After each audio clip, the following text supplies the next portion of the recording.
Good morning, good afternoon and good night learners. Let's learn the law, criminal law and the courts.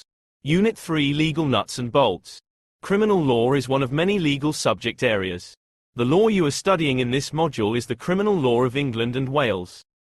It does not apply in Scotland, for example, which in many respects operates under its own legal order. England and Wales, as well as Scotland and Northern Ireland, all belong to the United Kingdom of Great Britain and Northern Ireland, the UK, and, as such, operate under one unifying legal system.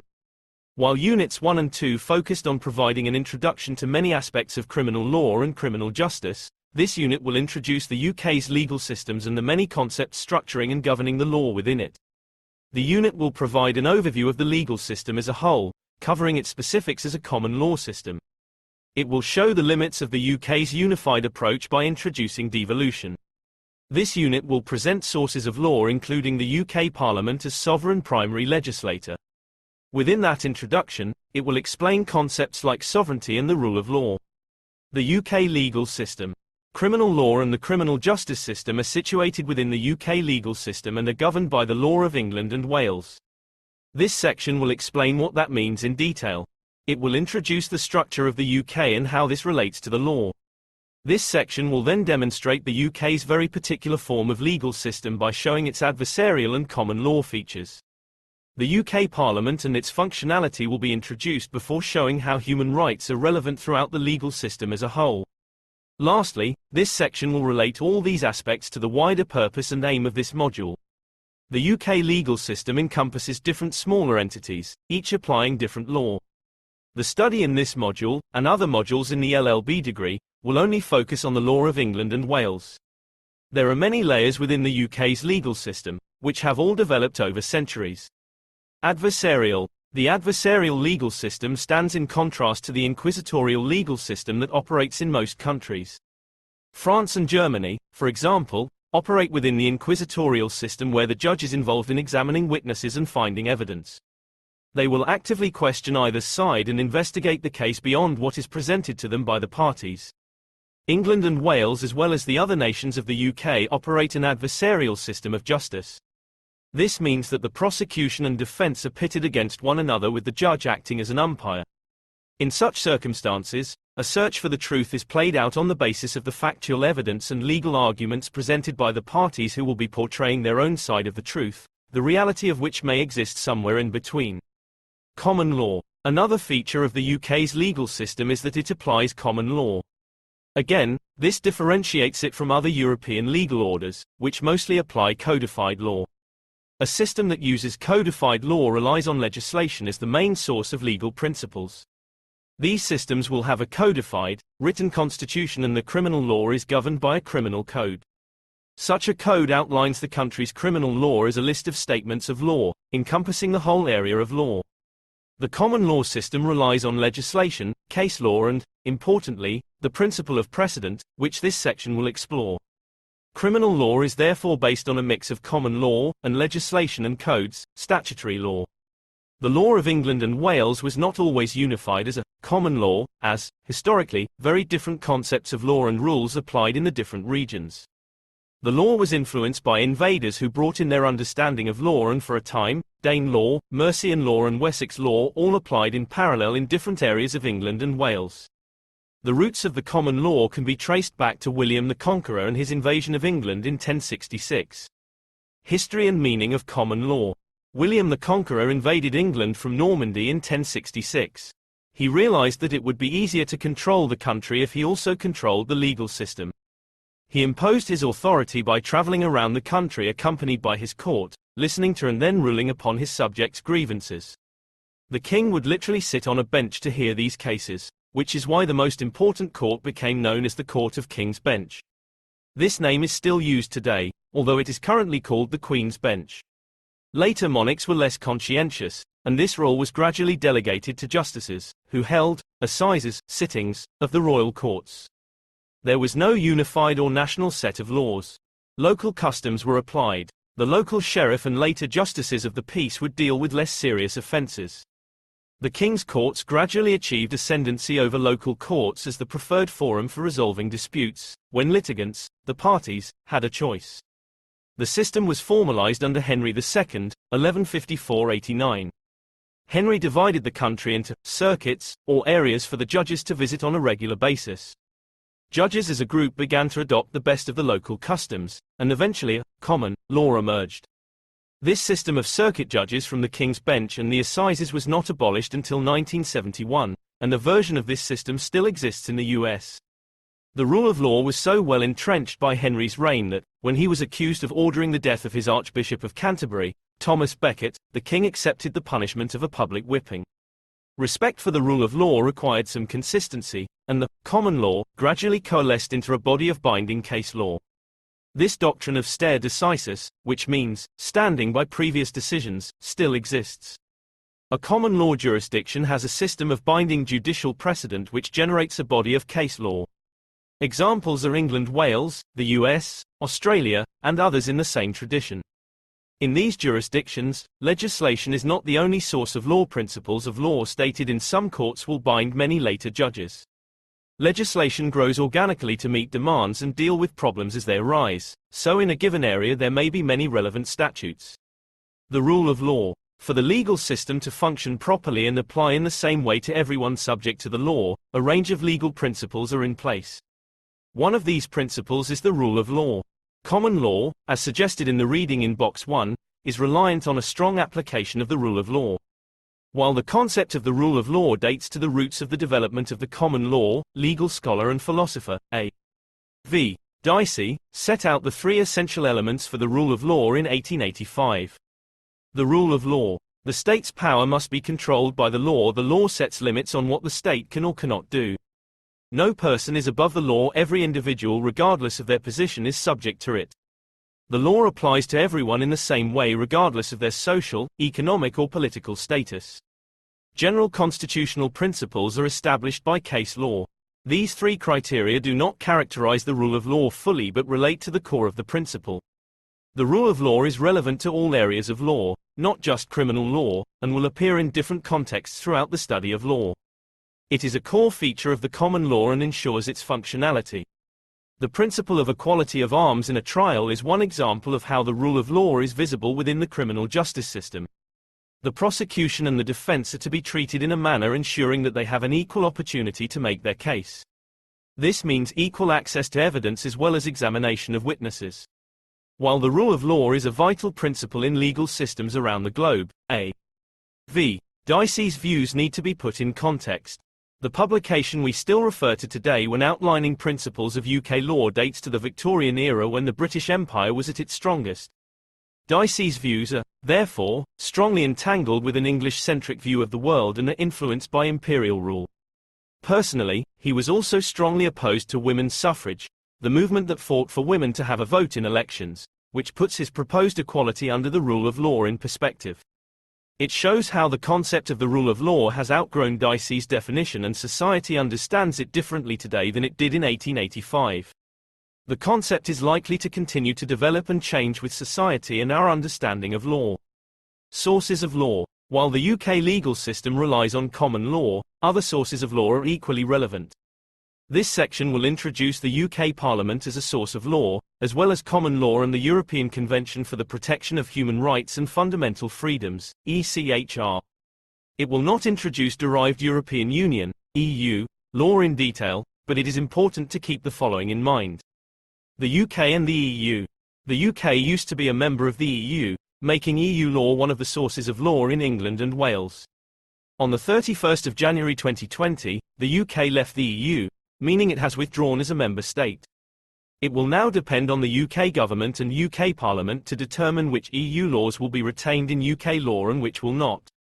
It is important to recognise that at this point in time, most EU law that applied in the UK while it was a member state continues to apply as the UK has not passed new legislation to replace it. UK Parliament. The UK Parliament, also referred to as Westminster Parliament, has its seat in London. The building is home to the two Houses of Parliament, the House of Commons and the House of Lords. The same Parliament passes legislation for the whole of the UK, as well as for England and Wales only. Parliament as legislator. The UK Parliament is responsible for primary legislation. Primary legislation are acts of Parliament or statutes, which this unit will explore later. Secondary legislation, also called delegated legislation, is any law that has been passed not by the UK Parliament itself, but as a result of the UK Parliament delegating authority to legislate to other people or bodies. The UK Parliament is the supreme law-making body in the UK. It is sovereign. Parliamentary sovereignty is often discussed in the context of other law-making bodies, e.g., the European Union, and in relation to decisions made by UK courts and international courts. In these situations, parliamentary sovereignty seems less static. Parliamentary sovereignty. A.V. Dicey defines parliamentary sovereignty in the following way. The principle of parliamentary sovereignty means neither more nor less than this, namely, that Parliament has, under the English Constitution, the right to make or unmake any law whatever, and further that no person or body is recognised by the law as having the right to override or set aside the legislation of Parliament. Dicey, 1982. Parliamentary sovereignty is one of the essential pillars of the UK's constitution. However, this important principle is not enshrined in a statute. This is because the Westminster Parliament can make and unmake any law, so no statute regulating parliamentary sovereignty can secure this principle effectively. Whereas many countries have a constitutional code or written constitution, the UK's constitution is largely unwritten and based on conventions as well as statutes and case law. Precedent. When introducing the UK's legal system as adversarial and common law, it was explained that this system relies on courts standing by previous court decisions, stare decisis. This concept lies at the heart of common law in England and Wales and establishes the doctrine of binding precedent. This means that specific statements made in the judgment of an earlier case can bind any court to decide a comparative case in the same way. Such a statement needs to be made in the reasoning of the judgment creating the precedent, also called the ratio decidendi. This reasoning provides the law and the critical facts of the case. Other elements of the judgment are referred to as obiter dicta. This refers to additional comments made by the judge, or judges, on other issues. Only statements in the ratio decidendi create precedent. Precedent can also only be created by specific courts, binding on courts lower down in the court structure. The courts in the bottom two rows of the diagram in Figure 7 are courts of first instance, Crown and Magistrates' Court. This phrase refers to the fact that this is where a case is first considered by a court. By contrast, the Court of Appeal and Supreme Court in the top half of the diagram are known as appellate courts as they only hear appeals. An appeal takes place when a person has lost their case at first instance and they decide to challenge the decision in a higher court, or where the prosecution has found a decision too lenient. The Supreme Court and Court of Appeal, as appellate courts, bind the inferior courts below them. The Court of Appeal can also bind itself. Before the Supreme Court came into existence in 2009, the House of Lords would function as the highest court and create precedent in the same way the Supreme Court does today. Importantly, the Supreme Court now, just as the House of Lords before 2009, can overrule its own decisions when it appears right to do so. Precedent will continue to surface in the study of the law of England and Wales as case law plays a significant role in the structure and substance of the law. This applies to criminal law as much as other areas of law. Human rights. Human rights influence law-making in the UK. The European Convention for the Protection of Human Rights and Fundamental Freedoms, ECHR, was first signed in 1950 but has only become directly enforceable in courts in England and Wales since the enactment of the Human Rights Act 1998, HRA 1998. The ECHR and decisions by the European Court of Human Rights, ECTHR, have had a significant impact on UK domestic law. States become signatories to the ECHR and it is for each of the signatories to decide how they observe the decisions made by the ECTHR. Abu Qatada. It is important to realize that the enforceability of the court's judgments is very much a matter of national governments opting in. This is because decisions are binding on states only as a matter of international law under Article 1 ECHR and are not directly binding in domestic law. For instance, the UK government observed the initial judgment of the European Court of Human Rights, under Article 6, Right to a Fair Trial, that the government could not deport the controversial and radical Islamic cleric Abu Qatada to Jordan without specific guarantees from that country that evidence obtained through torture would not be used against him in trial. The ECHR and the domestic HRA 1998 may not have an obvious link to criminal law, but the ECTHR has decided many cases relating to criminal law in the UK and has often not found in the UK's favour. Human rights and its relation to criminal law will continue to run as a theme throughout this module. Legislation. Now that the main sources of law have been introduced, this section is going to focus on legislation and the legislative process. Before exploring the two main forms of legislation, primary legislation and secondary legislation, we will see how law can differ between the four nations of the UK and which legislation is responsible for these differences by looking at devolution in the UK. Devolution. Often in teaching the law of England and Wales, the focus is on England and reference to Wales is implied. It is important though to refer to the law of England and Wales, as both are individual nations united within a common jurisdiction. Each continue to have laws that only apply within their national boundaries. Development of devolution in the UK. The UK is made up of four countries: England, Wales, Scotland and Northern Ireland. In recent decades, power has been devolved from the UK Parliament to new law-making bodies in three of those countries: Wales, Scotland and Northern Ireland. While London also has devolved powers, England itself has no devolved powers, and the UK Parliament legislates for both England and the whole of the UK. In theory, the UK or Westminster Parliament granted the new law-making powers and, therefore, it has the power to remove them. Devolution transfers power from the Westminster Parliament to the devolved law-making bodies via the three original acts establishing devolution: the Scotland Act 1998, the Northern Ireland Act 1998 and the Government of Wales Act 1998. The process was the subject of much debate, and the acts that created the new law-making bodies are examples of recent constitutional statutes. In theory, the Westminster Parliament remains the main source of power in the UK. It granted limited powers to the new law-making bodies in defined areas. Senedd Cymru. Studying the law of England and Wales requires some appreciation of Wales as an individual nation. Wales is unique in many respects, not least because of the Welsh language. The title of this section refers to the name for the Welsh Parliament, Senedd Cymru. Until May 2020 it was known as the National Assembly for Wales, or for short, the Welsh Assembly. It sits in Cardiff and its sessions are generally held in Welsh. Welsh devolution. The Government of Wales Act 1998 conferred certain law-making powers on Wales. Conferred means granted, or awarded, and the conferred powers principle applied until the 1st of April 2018 when the Wales Act 2017 came into effect.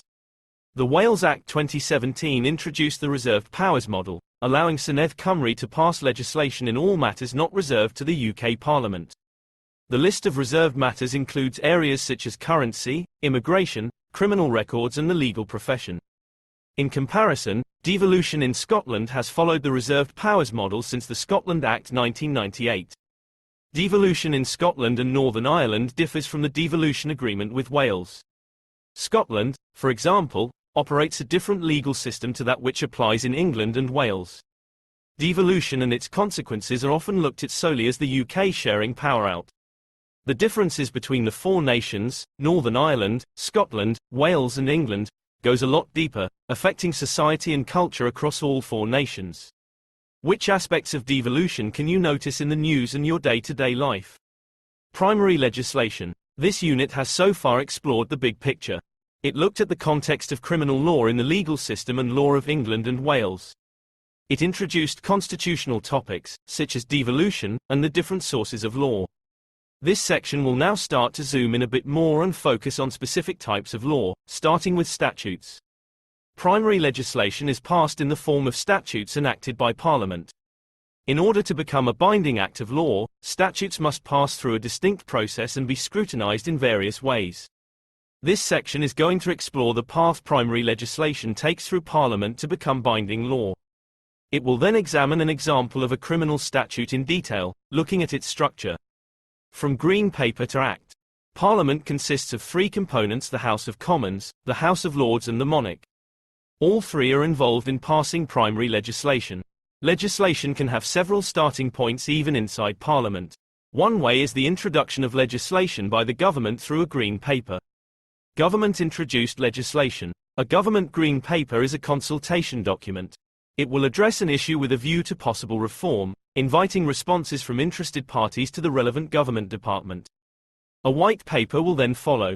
More authoritative, and less open to discussion, it will set out future government policy. The publication of a draft bill forms an interim stage, allowing examination and consultation on the detail of the bill before it is formally debated in Parliament. Not all bills are subject to all, or sometimes any, of these stages. The draft bill will form the underpinnings of a bill to be put before Parliament. A bill does not have to start in the House of Commons and can also be introduced in the House of Lords.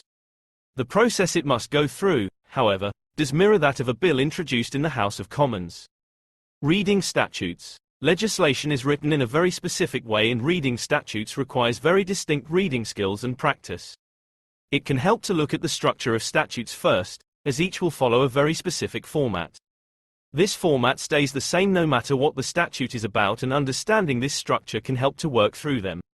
This section will use the Wild Animals in Circuses Act 2019 to introduce the structure of a statute. The heading of a statute will show its short title i.e. Wild Animals in Circuses Act 2019 and the chapter number used for its citation. Here, the reference to 2019 Chapter 24 means that in the 2019 statute book, the Wild Animals in Circuses Act 2019 appears in place 24. There is a new statute book every year, and each chapter in this book presents a new statute. Every statute also has a long title, which provides some detail on the purpose of the statute. For the Wild Animals in Circuses Act 2019, as per Figure 10, the long title reads, "An Act to make provision to prohibit the use of wild animals in traveling circuses."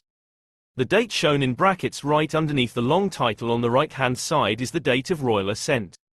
In this case, royal assent was given on the 24th of July 2019. It is important to note that the royal assent date is not the same as the date on which the statute comes into effect. It is the date on which the monarch formally approved the piece of legislation. Most large statutes are divided up into units within which smaller units sit, as follows.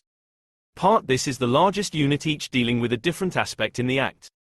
Section parts are split into sections abbreviated as S, singular, and SS, plural, which lay out the actual provisions of the statute. Subsection sections can be subdivided into subsections abbreviated as sub-S, singular, and sub-SS, plural. Paragraph subsections can be further subdivided into paragraphs abbreviated as para, singular, and paras, plural. Paragraphs can be split into subparagraphs abbreviated as subpara, singular, and subparas, plural, which are the smallest unit in a statute. At the end of the statute there will often be schedules, each with their own number, e.g., Schedule 1, Schedule 2. Schedules usually give additional detail on matters raised in the sections of the Act. For example, the schedule to the Wild Animals in Circuses Act 2019 outlines all matters relating to inspections. Statutory interpretation. While the UK Parliament passes primary legislation after carefully scrutinising the wording at every stage, statutes are still open to interpretation by the courts. The UK Parliament creates new laws, and judges are then tasked to apply these laws by giving effect to the true meaning of the statute. The meaning of statutes, as one of the most important type of legal rules, may also be uncertain.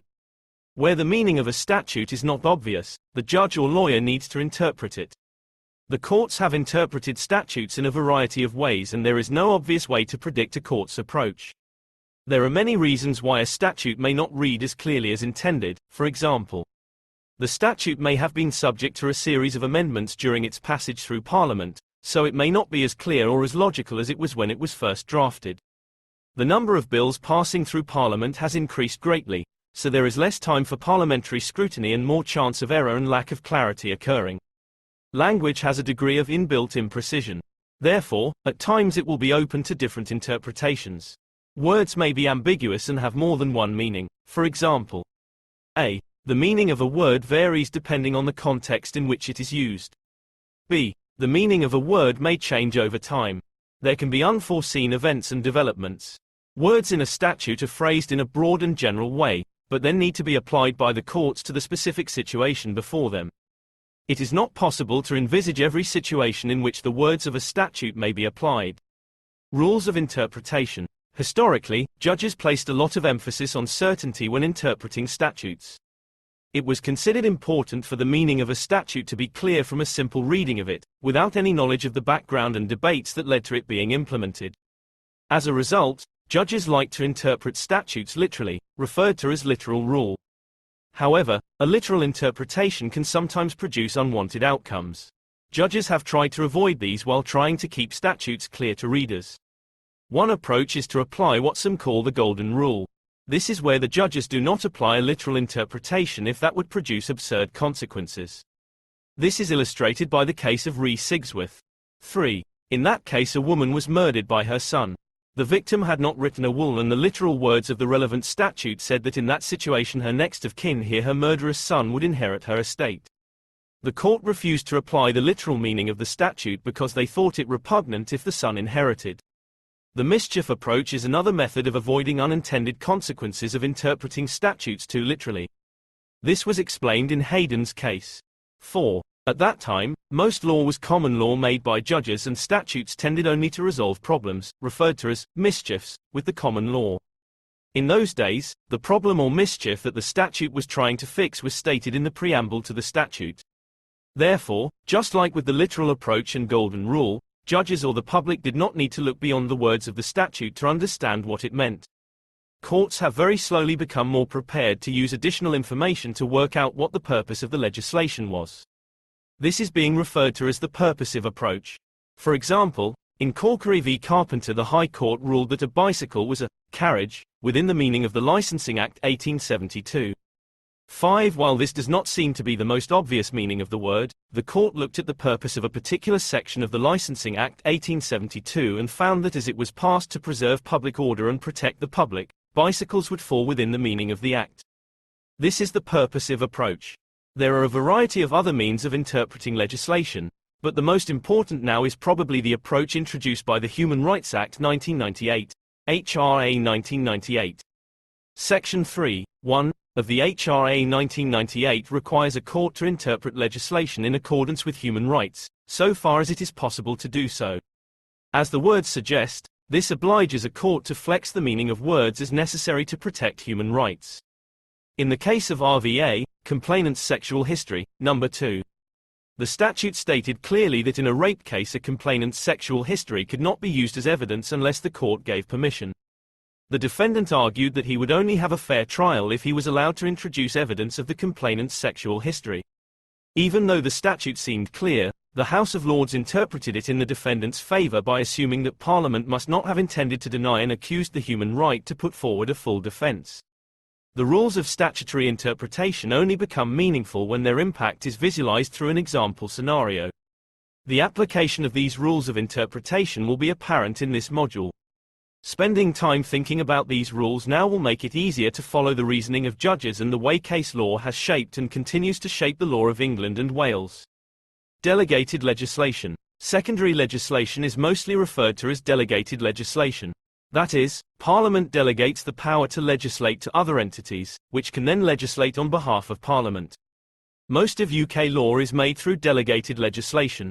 Delegated legislation exists because parliaments do not have the time or expertise to pass detailed primary legislation on everything that needs to be regulated by law.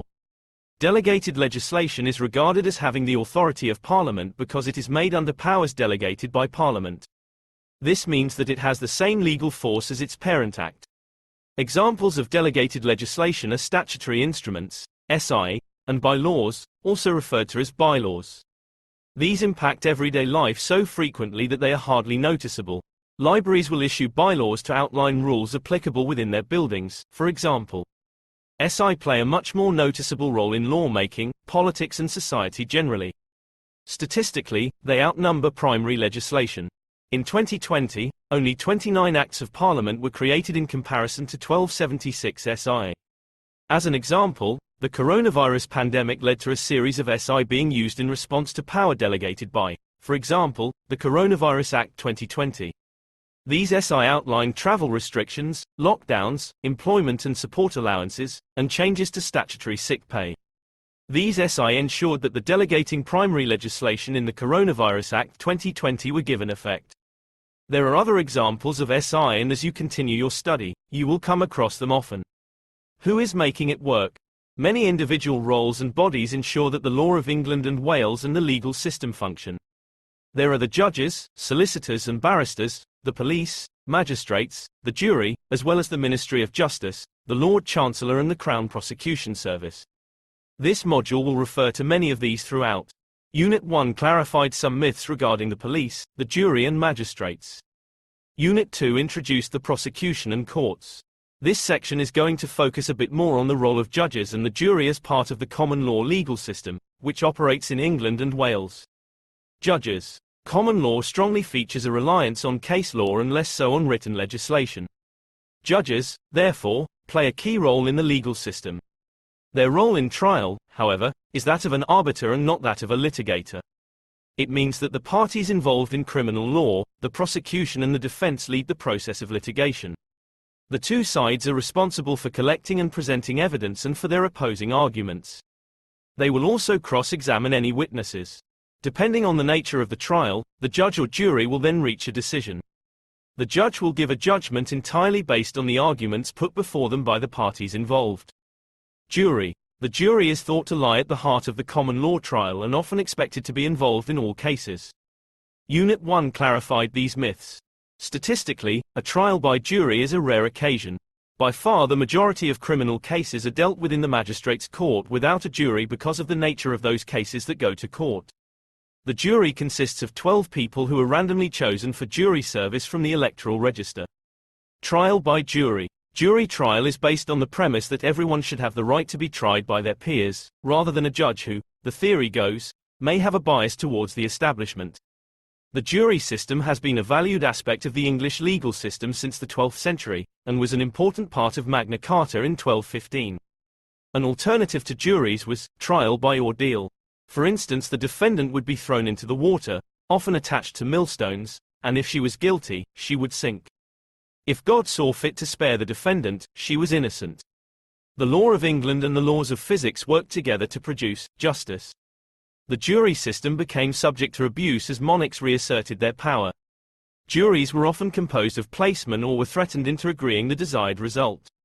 Only the advent of the English Civil War, 1642-51, saw juries restored to their former status. In a criminal case, the jury merely state that the accused is either guilty or not guilty, and give no reasons. The decision cannot be disputed, as the jury deliberate in secret, and is arrived at on the basis the jury choose, according to the evidence and their conscience. The judge then decides on the appropriate sentence.